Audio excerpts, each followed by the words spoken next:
Should we talk about mobility? Yeah, let's do a little roll through mobility. We The we first did. episode we've done without any notes. Yeah. We're going to completely freewheel it. And yeah, I might even axe like half of this already in the editing. So Yeah. it'll be 10 minutes long. Yeah. Oh, yeah, that's fine. Yeah. What do you think about when you hear the term mobility? Yeah. I was thinking back to, because we kind of touched on this when it must have been movement economy when we talked about it the most. Yeah, I think so. I think that was the one. So yeah, I was thinking about it some more, and yeah, like in the gym, definitely the things that come to mind are like specific ranges of motion or like movement patterns. But I think in the kind of common language, it's a lot less specific. It's like, can you move around? Yeah. And it's particularly in rehab and particularly with like the kind of elderly population, it's like, can they even like just do, can they even function? It's like, can they walk? Can they get out of a chair? Like that's sometimes when people say mobility, they just mean like, can they move at all? Yeah.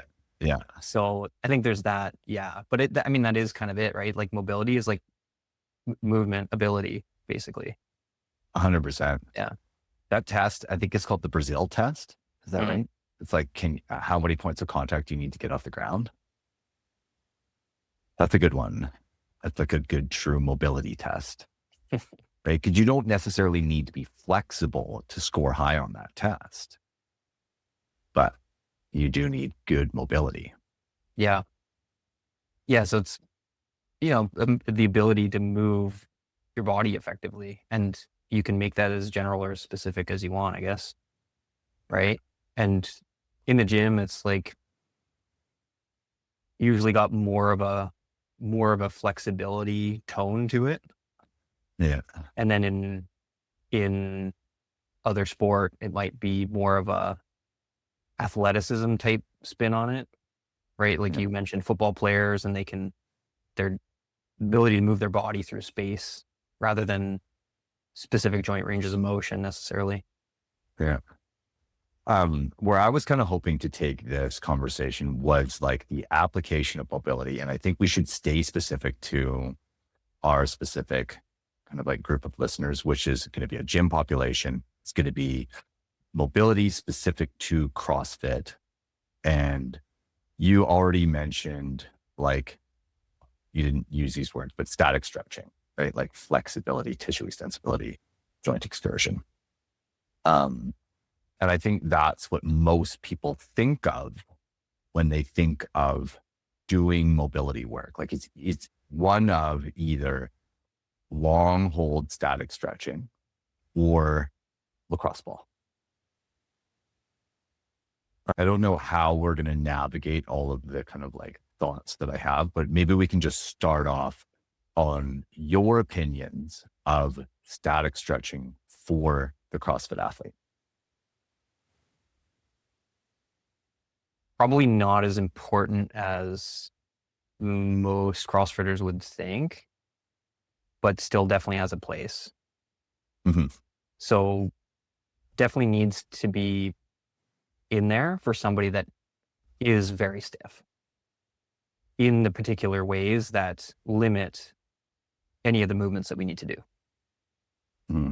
So if they can't, deadlift with very good technique because their hips are so stiff, then potentially stretching the hips, static stretching can be part of that. How do you get to that decision that you're not doing this because your hips are stiff and static stretching is going to fix the issue? Because you and I sent you that video from PPI, and it was the guy who was like distracting his hip. And he did that little exercise, and in 30 seconds or a minute of doing this exercise, his hip internal and external rotation had improved by like a number of degrees. But what is he actually doing? So he's improved his range of motion. So maybe you could take that exact same example. Somebody who's stiff in the deadlift, And what you give them instead is a stability exercise. And you're just like, poof, bam. Your deadlift looks so much better now than it did before. We didn't do any stretching. So how do you get to that decision that what you need is static stretching because you are stiff? Yeah. If they are basically resistant to short-term improvement with warm-ups, with other exercises, if it basically doesn't change with those, then they probably need to do some stretching as well, right? So like the thing that he did, that little hip shift, he was basically just doing a PRI hip shift, but with his legs straight. Because he was just like trying to make his pelvis go one way. No distraction. Oh yeah, that was a good part of it. So yeah, like definitely you can make these quick improvements, and then it's what maybe initially looked like a tissue extensibility, right? A real like stiffness issue just kind of goes away. It's like, okay, then it wasn't that. Then we don't need to do that stretching. But if they look stiff and then they warm up really well, or they do, some accessory exercises and it is unchanged, then they probably are stiff and they just need to do some amount of stretching. Maybe the deadlift might not have been the best example. It could be like shoulder extension or something like that. Maybe like ankle range of motion. Ankle, yeah, that'd be a good one. Even that is kind of a tricky one. But so much downstream at the foot. Yeah. Yeah. So I think it's definitely possible that you can get these quick improvements, and then you would just conclude that, it's like not really a true flexibility issue if it changed that quickly. And then you just can kind of forget about static stretching. But yeah, if they're resistant to those things, then it's probably something to think about. I have an interesting anecdote that I want to chime in with before I kind of just like escapes my mind. I have in both elbows arthritis, but in my right elbow, I have like pretty moderate arthritis. I've also got quite a bit of like nerve tension symptoms, and generally day to day, it's very hard for me to reach my face. But I've been doing a lot of loaded thoracic rotation.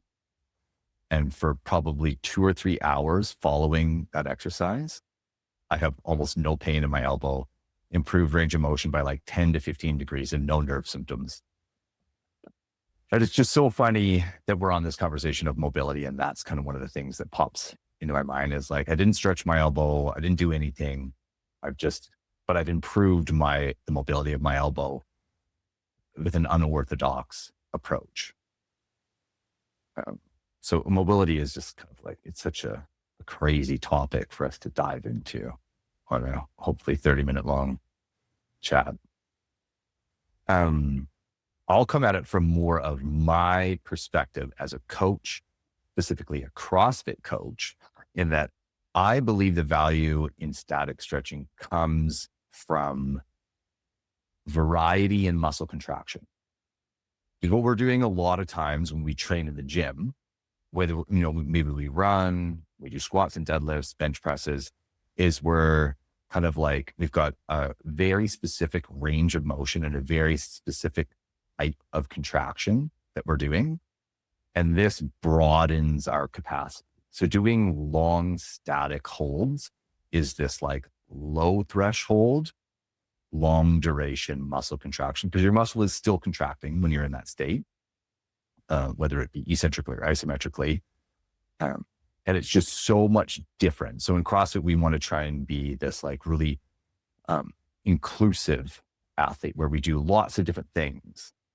And static stretching, I think, is an important component of that on the muscle contraction front.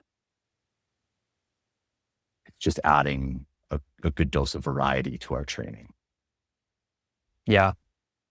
Yeah, that's an interesting take. That kind of starts to bring in a little bit of the control aspect, right? So now kind of bridging to mobility rather than just purely flexibility.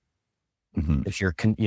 If you have a little bit of contraction going on, your body's, you're starting to control that range of motion rather than just getting a stretch, rather than just getting pulled in what Especially if you add some sort of like PNF style isometric contraction where you're actually building strength within range. I think where a lot of people go wrong is that they're like, oh, I need to work on my squat mobility. And so they do like groiners, hip prying, butterfly stretches, hamstring stretches, couch stretch, all of these stretches, not really understanding that it's probably going to have very little effect on their squat mobility because those two contractions are so different. One is very, very high load, very high stress. And the other one is very low load, low stress. And the gap between them is just too far for there to be an appreciable amount of transfer from one to the next. But then what you're talking about is like, if you add a conscious contraction, and I made the point that the muscle is always contracting, but it's kind of like it's muscle tone rather than conscious contraction. But if you add that conscious contraction, now you're kind of starting to bridge that gap between very heavy, high load, high stress muscle contraction and long muscle length and contraction. Yeah. Yeah. I don't give static stretching to almost anybody because I think these other things, right, are, the PNF or just a dynamic stretch will improve those things way quicker and also have other benefits. So they're, instead of doing some sort of hip stretch before squatting, either just do some split squats or do some squats, right? Yeah. We've kind of touched on that before, but the dynamic stretch, having the active muscle contraction, either pulling into the position that you feel stiff in or resisting some force going into that position. So those two types of PNF, right? That's interesting. That kind of like the pails and rails concept of FRC too, right? Yeah. Before we dive further into that, Greg Glassman famously said, if you have a garbage squat, what you need to do more of is squatting. Like you need to improve your squat. It's very unlikely that static stretching is going to be the thing that gets you to a squat, but practicing the movement, learning the motor control element of it is going to get you there. And I guess we can build off of that as we talk more about different kind of like mobility techniques. And where you were going with that is the PNF or pails and rails of FRC. So let's kind of dive into that. Yeah. A really easy example, I use this all the time, is for back and neck pain. I will see how people can rotate in a standing and seated position. And most often in the seated position, they just like can't rotate very much. And instead of like doing these like open book stretches and hanging out, that would take forever.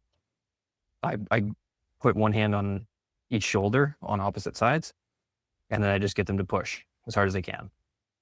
And after like 1 or 2 reps, they're like full, like 90 degrees of rotation. Yeah. So that's in the FRC language, I actually don't know which one that is, but it's reciprocal inhibition in the other language. Through PNF. Yeah. And essentially what you're doing is you're teaching them to contract the muscles that are actively pulling them through that range of motion. So you kind of get them to end range, and then you give them a little bit of resistance and you get them to force into it. And those muscles will wake up, for lack of a better term, and they contract more synergistically. You use the term reciprocal inhibition, which means that reciprocal inhibition is that there's agonist and antagonist muscles. So there's a muscle that's going to pull you through a range. And then on the opposite side of the joint, there's a muscle that's going to resist that range. So think hip flexors and hamstrings. My hip flexors shorten and they flex my hip. My hamstrings shorten and they extend my hip. Well, when I engage my hip flexors, my hamstrings have to relax, and that's reciprocal inhibition. And when you give them that resistance, and you teach them to activate the muscles that are going to drive them further into rotation, the ones that are resistive start to kind of like calm down, and the ones that need to work learn how to work harder, and they can pull a little further around that corner. Yeah. And you could do the same thing, and just doing the movement that you're warming up for can kind of accomplish that, right? Because there is, with every movement, the agonist contraction and antagonist, co-contraction or relaxation. So if you just, if you're feeling stiff getting into a deep squat, you could do like an isometric hip flexion with your knee at 90 degrees, like trying to pull your knee up if it's feeling stiff going that way. And then you do your squat after, and maybe it feels better. Or, maybe you just like do a couple of split squats to warm up the glutes and the quads to control the lowering better, right? So that's that, or both. So yeah, all of that kind of happens just when you do the movement, but sometimes that external cue, pushing on something, or just being in a different, like kind of a different setup, can facilitate that a little bit better. So, but yeah, the rotation one is like immediate every time. It's so easy. And you're just tricking we've been talking a lot about the nervous system in the last couple of episodes, and you're just kind of tricking that nervous system into operating more efficiently, economically, I guess would be the correct term. Another one, if we kind of like jump back a step to that hip internal external rotation, that same outcome is often realized when people do a heavy single arm, like suitcase or farmer's carry. Like, oh, my hip internal external rotation is really poor. Here, grab this 40-kilo kettlebell, walk down to the other end of the gym, switch hands, walk back. Let's test it again. Oh, amazing. Your hip internal, we got 15 degrees of improvement in hip internal and external rotation from carrying a kettlebell. But it's just that it's facilitation of those muscles doing the thing that they're meant to do. Yeah. Another one that I like to add to that PNF thing, again, on the kind of like comparing a little bit more to pails and rails, is, let's say you were talking about like facilitating the hip flexor, is I would have them maybe, so if hip flexion is limited, what I would have them do is lay on their back and do like a classic hamstring stretch, but do a really hard contraction in resistance to that. And my thoughts around what that's accomplishing is it's teaching the nervous system that the muscle is strong in this position and that the joint is stable in this position. And so, because you see it a lot where when people are squatting, they kind of like squat down and then they get to kind of like end range and they just tap it. And it's like they're touching a very hot surface. And, if you've got those electric elements like a glass top stove, and you're like, oh, this was on 5 minutes ago, I wonder how hot it is. And you like touch it, and then you touch it for a second longer and a second longer. And then you're like, okay, not hot.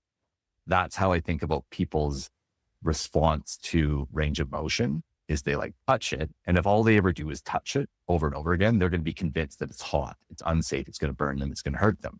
But if they spend more time there, and if they really push into it and lean into it, then they can build more confidence around it. And it's just another way to trick the nervous system into being like, okay, this is actually not a bad place to be. We can do this. We'll be fine. No big deal. Mobility improved. Yeah. Yeah. Having that load in some capacity near the end range of motion is huge, right? It's just controlling, it's giving your nervous system like a reason to pay attention, basically, right? So the load makes you kind of take it more seriously. So it's probably a little bit more effective than just hanging out in a static stretch there, because you're more engaged. There's control happening. There's some sort of learning happening there. Yeah. And it's starting to bridge that gap, right? We were talking about like heavy strength demand, high stress, low stress.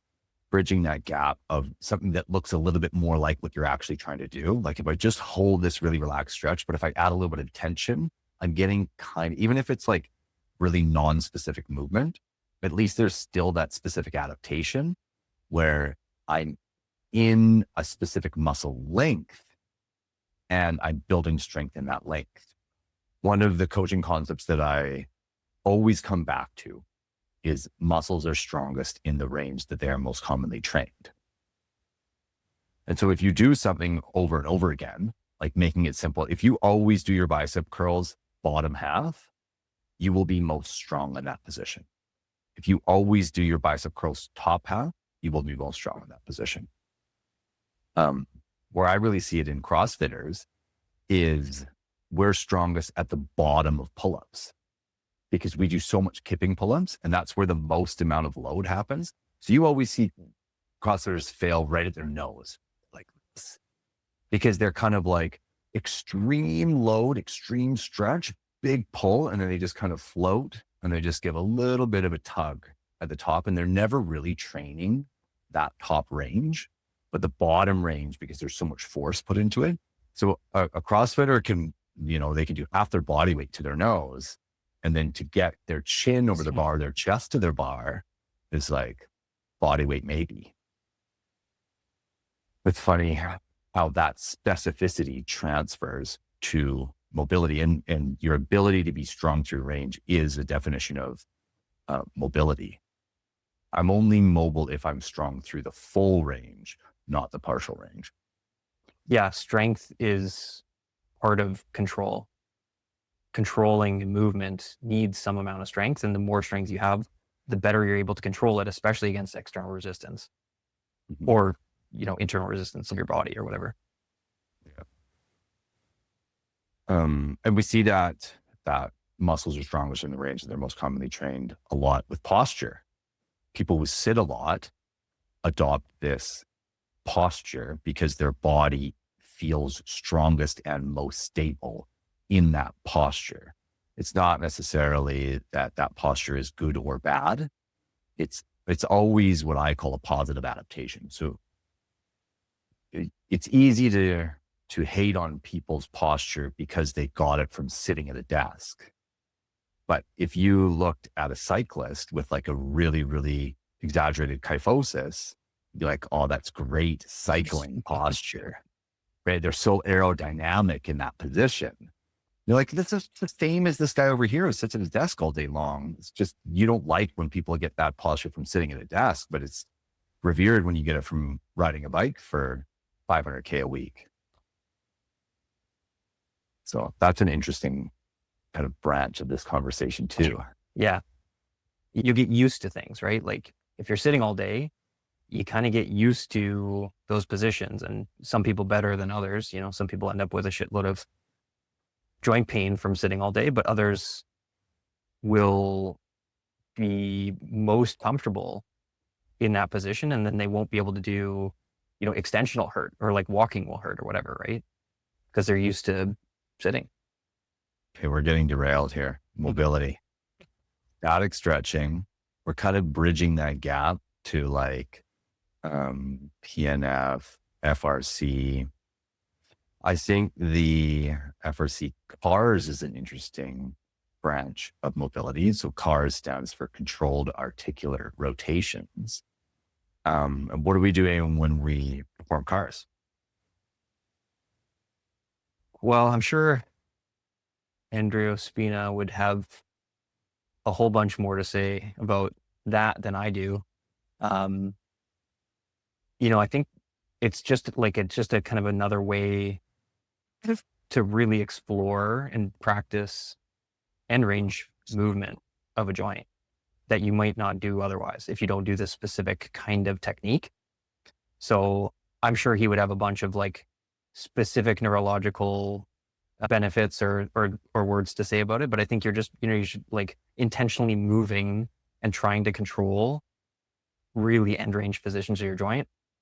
So that you're trying to expand your mobility by just more practice rather than stretching necessarily. It's like active movement, pulling into it. So it's kind of like that.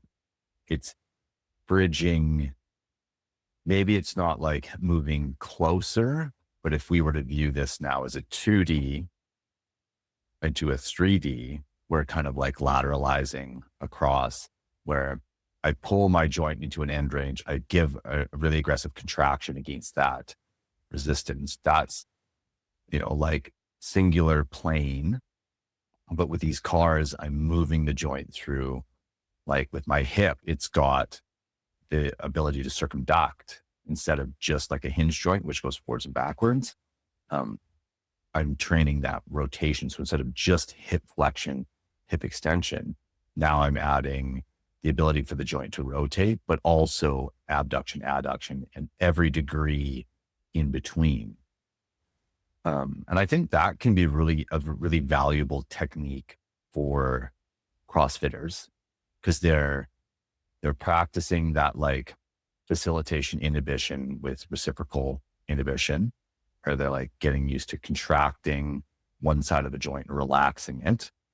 And then they're moving it through more ranges of motion, which when we squat, we obviously know that our hips don't just flex and extend, but they're internally and externally rotating. They're abducting and adducting, and they're abducting and adducting in different planes of motion. So there can be lots of good value to performing those cars as well. What are your kind of thoughts around, I guess, cars as an approach to improving mobility? Yeah, I do quite like them. And with the ball and socket joints, there are these coupled motions, right? Which you're expressing with cars. So when you're, so you've got your ball in your socket, right? There are motions that happen together with this type of joint. So let's say when you're sitting into a deep squat, your hip isn't just flexing. It's not just coming up like this. It's also rotating relative, right? So the femur is rotating relative to the socket, and it's actually sliding backwards in the socket. And the opposite is true when you extend your hip. It slides forward and it relatively externally rotates. So when you do these joint cars, you're going through those coupled motions as part of it, which really takes the joint to all of its kind of corners, all of its kind of motions, which you wouldn't get with just a hip flexion stretch or just a runner's stretch, right? A knee hip flexion static stretch. So, but yeah, just having the dynamic part of it is great, and the coupled motions come along with that. So I think they're good. I don't know where you're going to land on this. I have strong opinions, positively. DNS. Yeah, I think like with a lot of the 3-letter acronyms, there's a lot of good. And then there's just this whole story that is in there that kind of sours it a little bit. Yeah. DNS less than the other ones. DNS, but depends who you ask, I guess. But the exercises are great. And sometimes, again, that like stability accomplished via some of their exercises is exactly what they need. And then they can express better movement, right? Or more range of motion, let's say. So they're really good for that. And it's got a lot of good, but then, yeah, there's this whole story about how you need to go through these particular developmental stages all over again. Yeah, I could take or leave the developmental sequence, to be honest with you. I typically stop at like supine breathing. Yeah. And, joint centration is a thing you can say, but like, it's not something you can observe. So it's a cool idea, but like, is that what's happening? Mm-hmm. Is that why movement is like better after their exercises? Because their joint is like in this perfect position. Yeah. But you touched on it with like the the movements, like the joint, right? Like it needs to rotate in its socket. It needs to slide and glide inside of its socket. And that is joint centration, kind of like reduced down to its most basic principles. Is if I don't have roll and slide, I get impingement, and that joint is not centrated.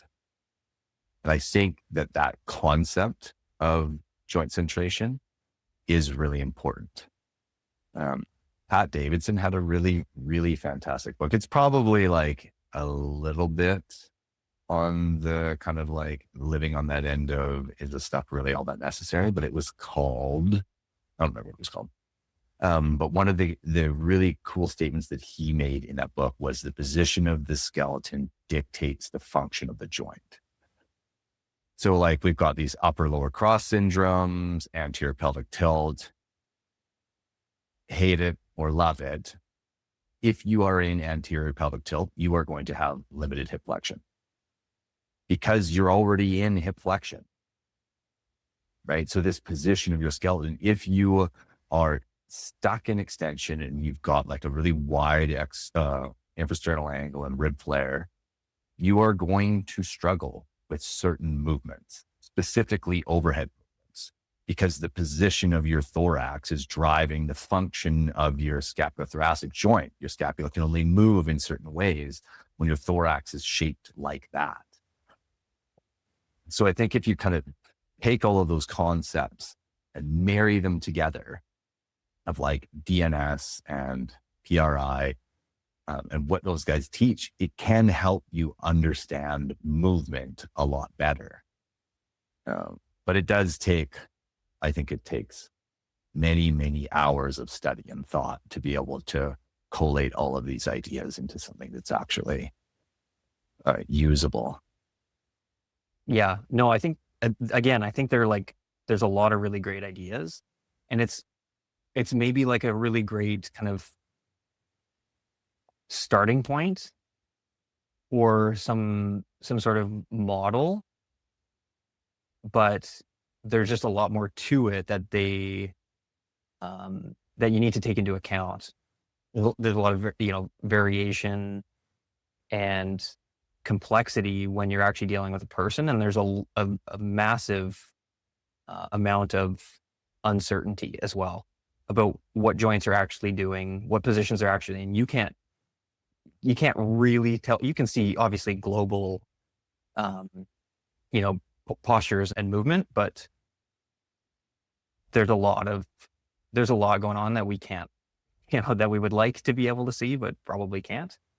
And then just, variation between individuals, right? There's a lot of people with anterior pelvic tilt that have a great deep squat, right? And it's just because that's how they're shaped and their hip socket is really, really shallow or something like that. Would it be better if they were less tilted? Maybe. Maybe, but then they might develop low back pain. Exactly. Yeah. I think there's also that argument, if I backtrack to the idea that muscles are strongest in the range that they're most commonly trained. It's like the idea that performing some 30 or 60-minute intervention once per day is going to undo 8 hours of sitting is wishful thinking. Maxwell had a good quote at one of the DNS courses that I went to, and it was like, you can teach this to people, but it's like learning a second language. You can learn that language, but you will always speak with an accent. So you can learn to move a certain way that we as coaches or as practitioners deem to be optimal. But you've been an adult for, 10 years if you're 20 years old, or 30 years, or 20 years if you're 40 years old. And all of that development leading up to that is foundational. And that's your first spoken language. And you're going to move around that first spoken language.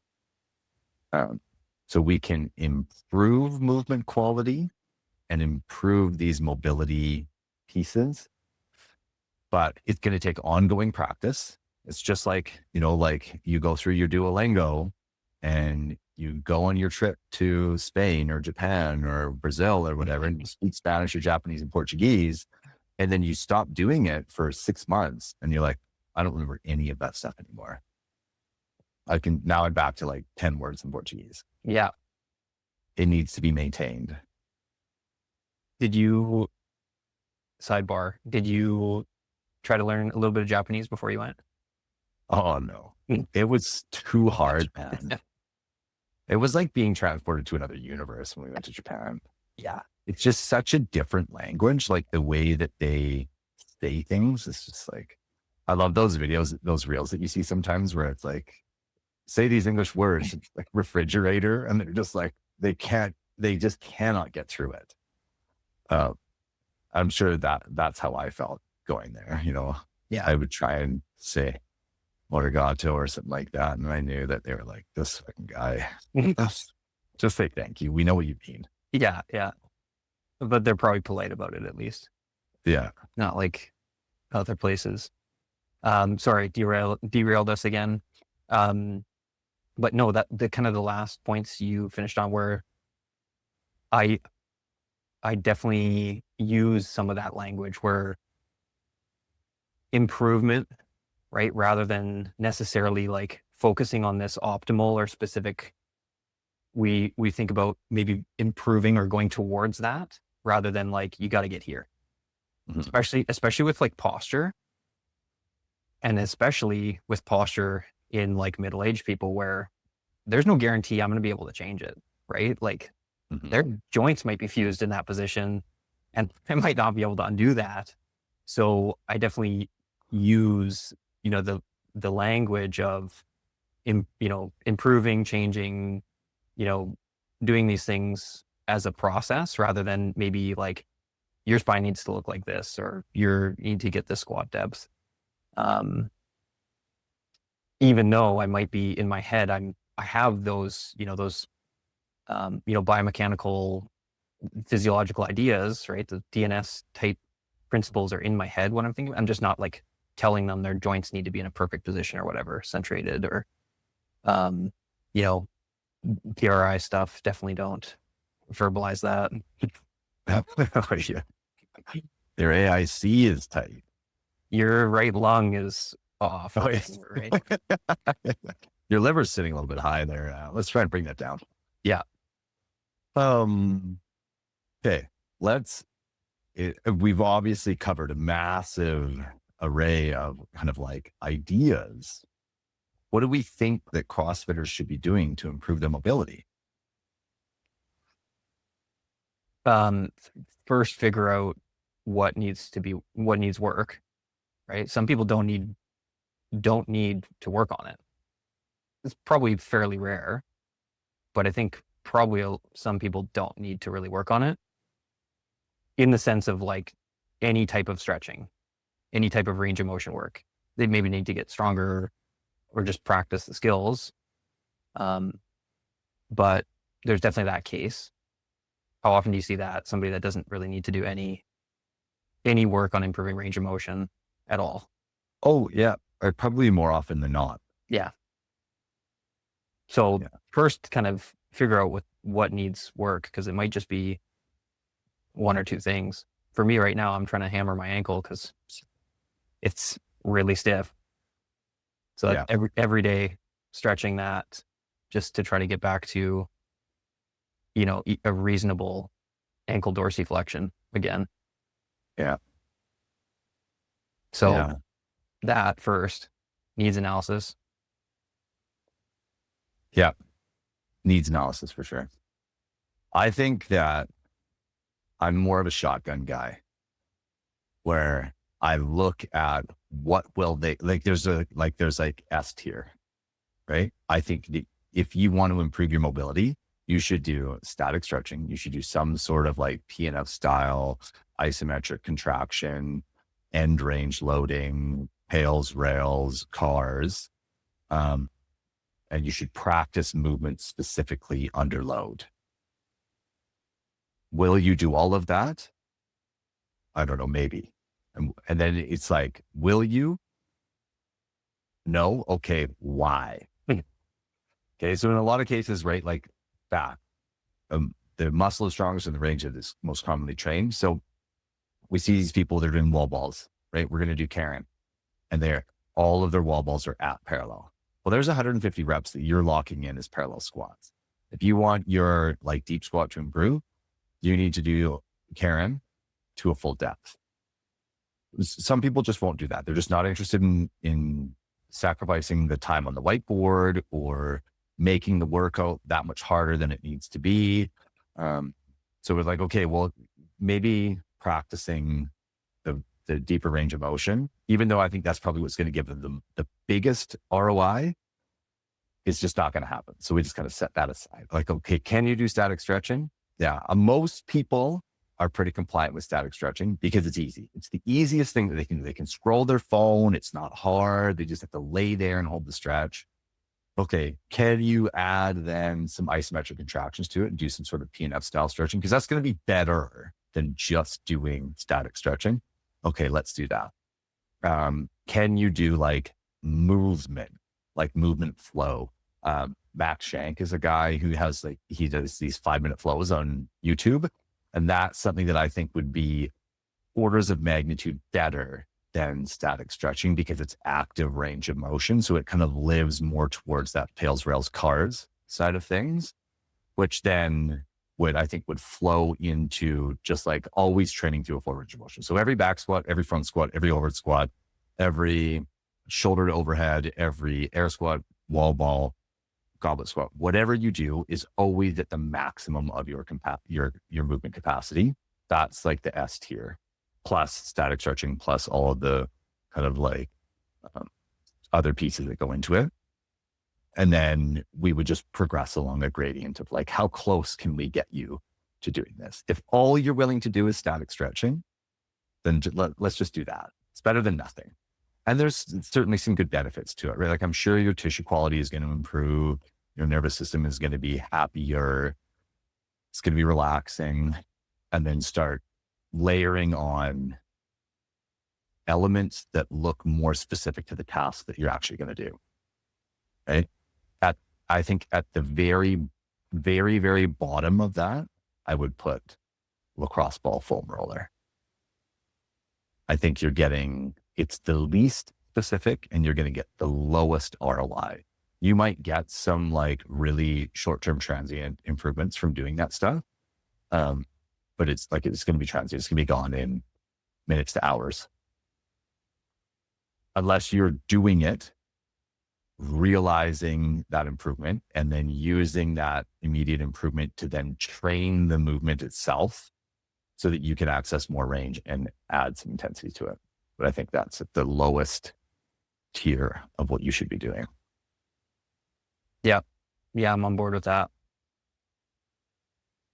Foam roller I use more for more as like a fulcrum for people to do T-spine extension than actually rolling any muscles.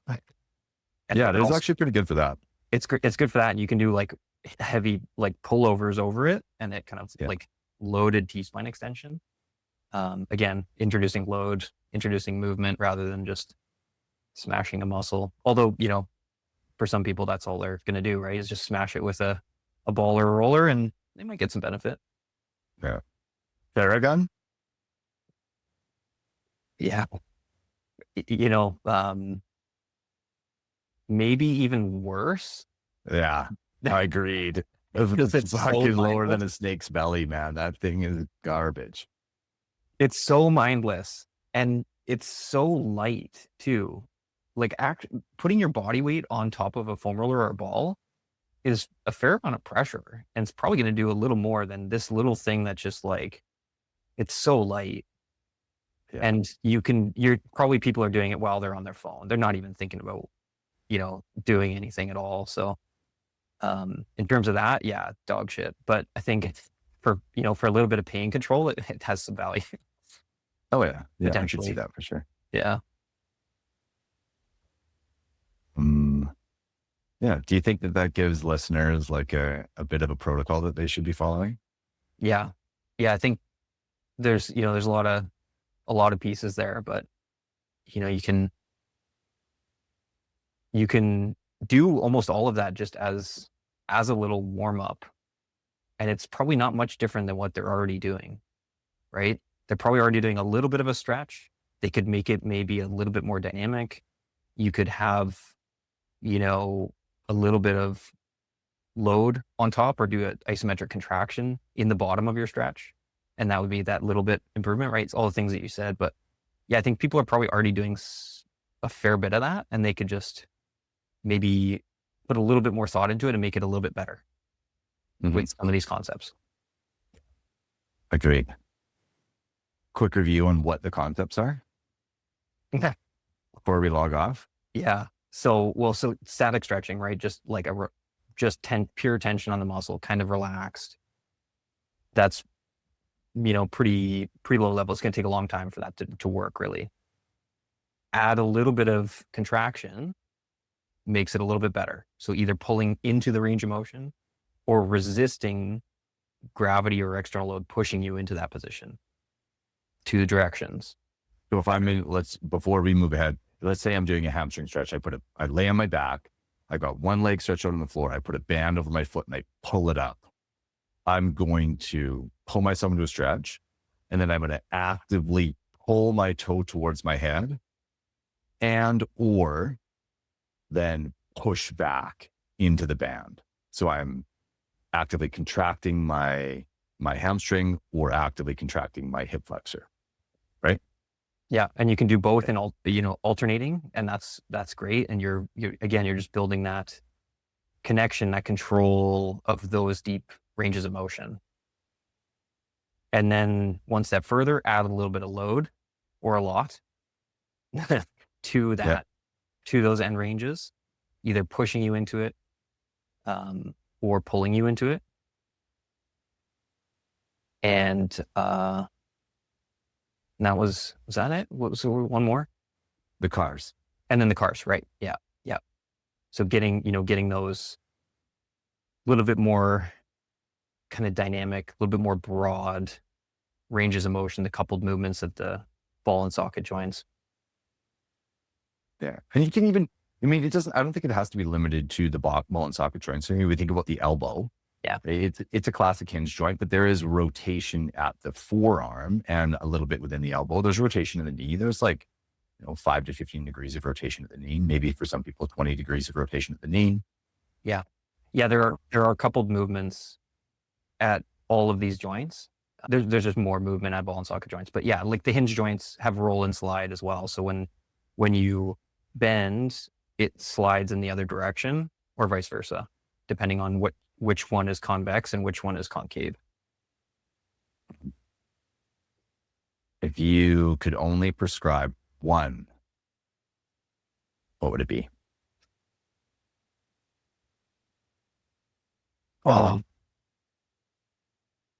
I would just do like a tempo or pause loaded actual movement, the actual movement that you want to improve, and just add load and maybe a pause in the stretch. Yeah. Some sort of range control piece of it. So if you want to improve your overhead mobility, do some overhead carries, or every time you do a strict press, pause it every 2 seconds overhead. Yep. Yeah. I would agree with that. Deep squat, always add a good 1 to 5 second isometric pause in the bottom of your squat where you're not sitting, but you're kind of pushing up against the weight or actively pulling down your body into the bottom of that squat. Yeah. I think as far as mobility and specificity goes, those are the types of things that are going to give you the most ROI. Yep. What about quality of life? If it's not performance related, if we're just talking about people who want to feel better day to day, what would be your number one go-to for improving that quality of life with mobility exercise?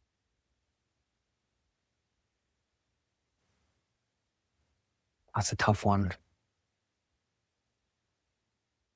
Like a specific exercise or movement, or one of those mobility domains that we discussed. What would you pick?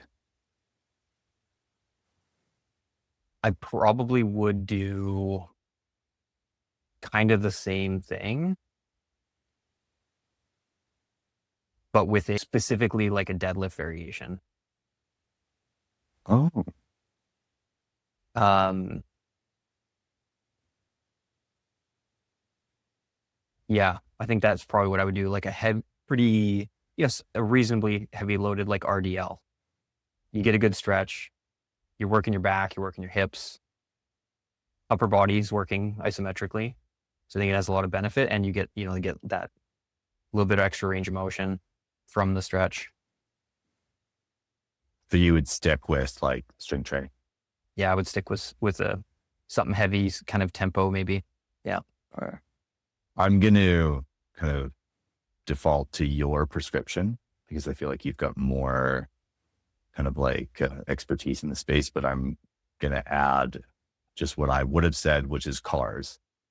If somebody was just like, I just want to be more mobile so that I can do whatever task is asked of me, I would choose cars. Like you can go on YouTube and look up some sort of cars routine, hit every joint through a cars protocol. Takes maybe 15 to 20 minutes. I think that would give you, if you're just looking for broad strokes improvement in mobility, I think that's what's going to give people the most ROI. Yeah. Yeah. I think that's a better answer to that question in terms of a concept rather than a specific exercise. I think people are more likely to do that. So, Yeah. But you might if the question is kind of like misleading, and you might get better quality of life from doing heavy deadlifts and no mobility than you do from spending an hour every day doing cars, because that's actually more transferable to the things that are going to, you're engaging in the activity that prevents you from getting injured. Whereas like, I think the intensity of cars is just not high enough to actually give you much in the way of injury prevention.